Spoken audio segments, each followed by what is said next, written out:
The goal of this webinar is to present some ideas on implementing guitar ensembles into your curriculum and how to get the most out of them. Now, to that end, some of the things I'll be talking about are the importance of guitar ensembles in the curriculum, how to select appropriate repertoire, how to conduct the ensemble rehearsals, and some assessment, and some performance issues. To begin with, I want to talk about why guitar ensembles are an important component of the guitar curriculum. Guitarists often play as soloists with another guitar or maybe as an accompaniment to a singer or an instrumentalist. Outside of playing with the school jazz ensemble, they rarely get the opportunity to rehearse and perform with a larger ensemble. This deprives them of many opportunities to develop skills, musical and non-musical, that can only be obtained by being a member of a larger ensemble. As members of a guitar ensemble, students' ears are developed by learning how to blend in tonally and dynamically with the other members of the ensemble. Students also acquire skills in reading rhythms that can be developed more rapidly as a member of an ensemble. It's easy for incorrect rhythms to go unnoticed when playing alone. When rehearsing with the ensemble, incorrect rhythms are easily detected and can be remedied. Students also learn the valuable lesson of being able to follow a conductor. This also improves their ability to read and play correct rhythms with dynamics and also teaches discipline. The non-musical skills that are learned by participating in a guitar ensemble are just as important, if not more important, than the musical skills.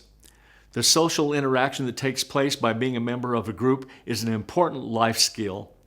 Without getting into the psychology of being a member of a group, the short of it is that students learn to depend on others and that others are depending on them.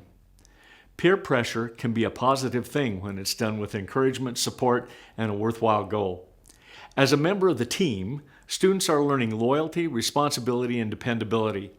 The sense of belonging is an important part of the students developing social confidence during their school years. To top it off, guitar ensembles are fun and motivating. If handled correctly by the teacher, rehearsal can be a time where learning is relaxed and casual. It's also a place where students can learn that there is a time and a place to be serious and get down to business. Because there is safety in numbers, it's often easier to achieve a successful performance with an ensemble than with soloists. These successful performance experiences are crucial to the development of students as musicians and as people. We have all experienced the great rewarding feeling that follows a successful performance. This feeling is greatly multiplied when it can be shared with the other members of an ensemble. The ensemble experience is a core part of participating in school music. Band, orchestra, and choir, while they may feature soloists, are primarily formed around a group performance. In fact, I'd go as far as to say that for classroom guitar to be taken seriously as an equal member of a school's music program, students need to perform for the school and community as an ensemble.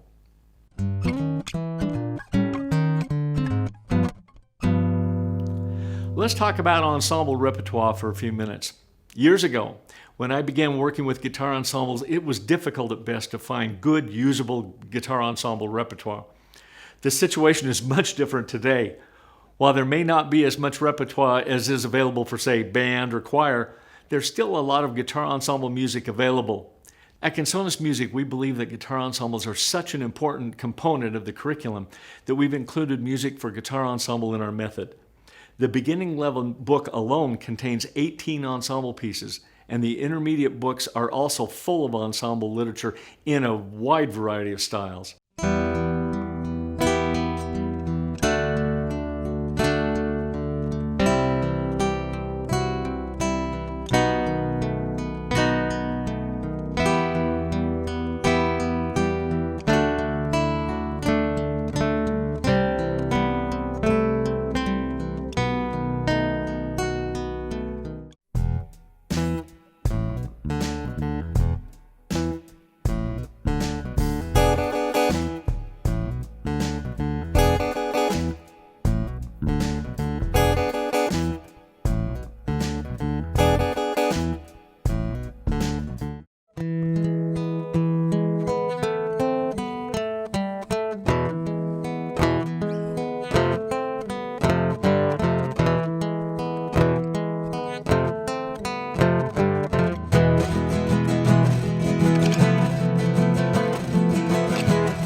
The advantage to having the ensemble music integrated in the method is that the ensemble pieces can be used to teach a particular skill being presented in that lesson and can assist in the sequential development of the skills. There are two important considerations to make in selecting ensemble music. There should be variety in the selections, and the difficulty level of the music should be appropriate for the skill level of the students. Within each ensemble arrangement, the difficulty level will vary from part to part. Don't be deceived by thinking that the first guitar part is always the most difficult. The fourth guitar part may be the difficult one in some beginning level ensemble pieces due to the fact that the fourth part may be playing the lower notes of the arrangements, and therefore the students will be reading notes on ledger lines. This may be an important consideration when assigning the students parts. While not nearly as available, there are guitar ensemble arrangements written in tablature as well. These are very helpful to use as a stepping stone in teaching students to read standard notation. They can also get students to a point where they can perform musically interesting pieces after only being in a guitar class for a few weeks. This can be important if you'd like students to participate in the concert after their first semester of playing. In the Consonus music method, some of the early ensemble arrangements are written in tablature, but thanks to the blended learning component of our curriculum, those same ensemble pieces are also available in standard notation at our website. Generally, the number of students playing each part can be evenly balanced. However, the number of students playing each part can vary from arrangement to arrangement. Achieving a balanced sound may not always be contingent upon the number of students on each part.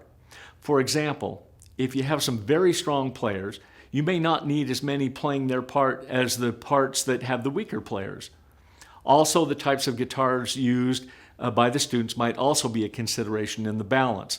That is, maybe you have some steel strings mixed in the ensemble with some nylon string guitars. Regardless of the number of students on each part, it is critical that the parts be seated together. The grouping of parts make conducting easier, the balance will be better visually and orally, it's better for the audience, and the students will learn better and faster by being around the others that are playing their part. In a perfect world, students would be playing matching guitars, that is, the same type and maybe even the same brand. Some classrooms are fortunate enough to be able to purchase a set of matching guitars. Having said that, a variety of different guitars, maybe even some combining steel string guitars with nylon string guitars, can be a wonderfully diverse effect. The fact is, many classes will be using a variety of types of guitars in the ensemble. This can be viewed as a plus rather than a minus.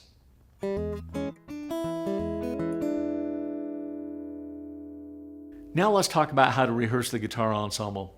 I've mentioned how to place students on parts. It may be advantageous to put two students on one music stand, particularly in a performance. Having the students share a stand allows them to be more visible to the audience. Also, if you're fortunate enough to have music stands that can be set low, this also increases the visibility and you can hear the guitars better.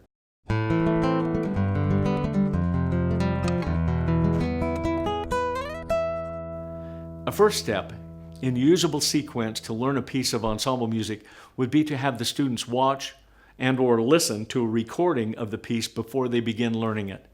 This motivates the students and gives them a sense of what direction they should be going and what they want to achieve. The Consonus curriculum incorporates audio recordings of all the ensembles in the course. Students can even hear and practice with the ensemble with their part being omitted from the recording. The next step would be for the students to play through the entire piece with their assigned part.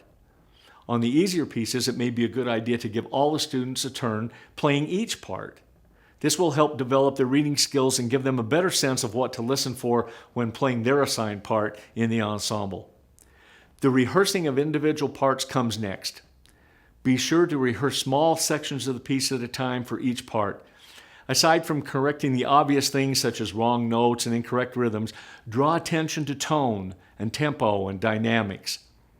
After rehearsing individual parts, play the piece with all the parts. Here again, have the students be aware of tone, dynamics, and blend. After rehearsing the ensemble as a whole, it'd be a good idea to listen once again to the recording so the students can see how they are progressing and getting closer to their goal.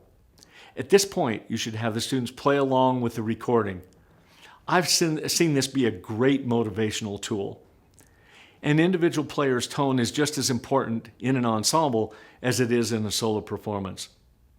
Only the positive effect of good tone is multiplied many, many times in an ensemble.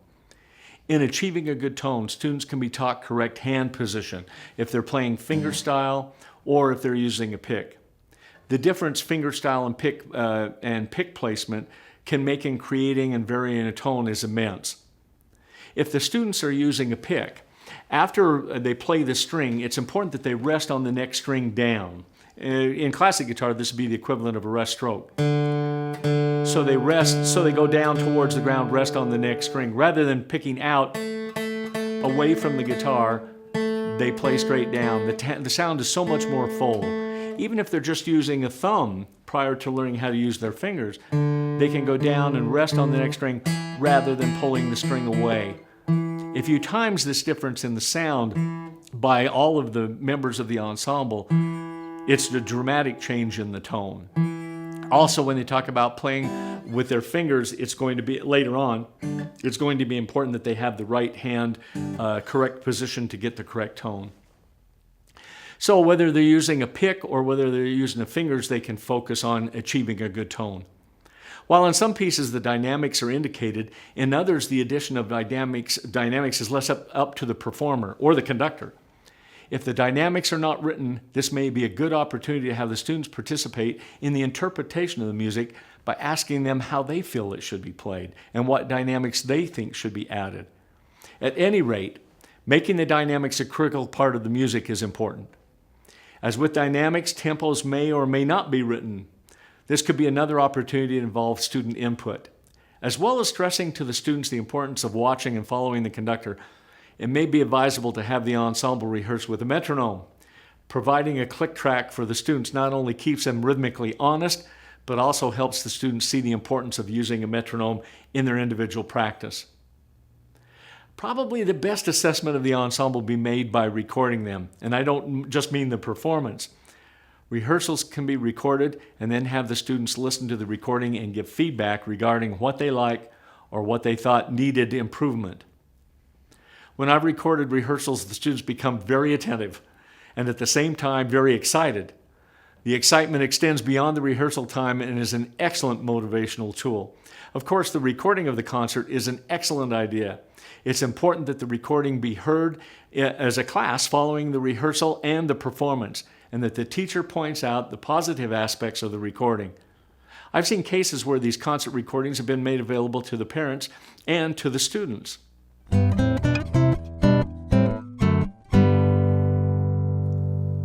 Talking about recording the students leads me to another point of discussion, performance, and how the audience hears the ensemble. Guitars are relatively quiet compared to many instruments. If the performance venue is not acoustically friendly or the space is so large that the guitar cannot be heard, consider miking them. Unless the ensemble is very small, microphones don't have to be placed on every guitar. It could be nice if each student were playing an acoustic electric guitar and you had a 30-channel mixer, but that's not going to happen.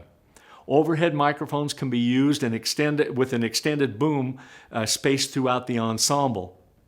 This could be done with as little as 2 or 3 microphones. These microphones can be fed into a PA that with some adjustment will add considerable volume to the ensemble. As much importance as the sound of the ensemble is the look of the ensemble. Students need to be taught stage presence. Years ago, after attending one of the concerts given by my guitar ensembles, my wife said, "At the next concert, why don't you just put mannequins in the chairs holding guitars and play a CD?" Good point. The students looked uninvolved and stiff. It came across as like they were nervous. I already mentioned the placement of the music stand so the students can be seen, but it's also important that the students be encouraged to look like they're having a good time. Smile and react to the music and to the audience and to the other players. They can also react to soloists and soli sections. As directed by the conductor, the students should stand on the same side of the chair and stand at the same time at the end of the performance and bow. People came to support the students and be entertained. People hear what they see. A professional concert appearance translates to happy parents and happy administrators. Another consideration in your programming would be to involve other instruments with the ensemble. I've seen cases where the guitar ensemble has accompanied a choir or band or orchestra instruments. This means a lot to the music community and goes a long way in adding credibility to the guitar.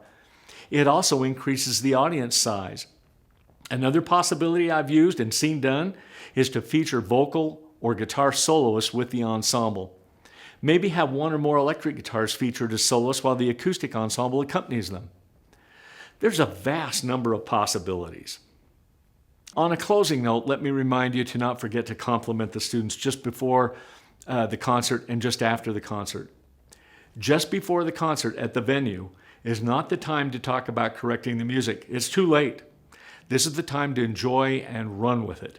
Following the concert is the time to bask in the light and enjoy the moment. There may be things to improve, but for now, think positive. Thanks for joining me, and I hope you picked up some ideas on the importance of guitar ensembles in the curriculum and how you can get the most out of your ensembles. Now, if you have any questions regarding the material presented today, please contact me at cmilearn.org. If you're interested in implementing guitar ensembles in your curriculum, I encourage you to check out the beginning and intermediate class curriculum that I mentioned in today's presentation. It utilizes blended learning instruction method and has a load of ensembles integrated into the lessons.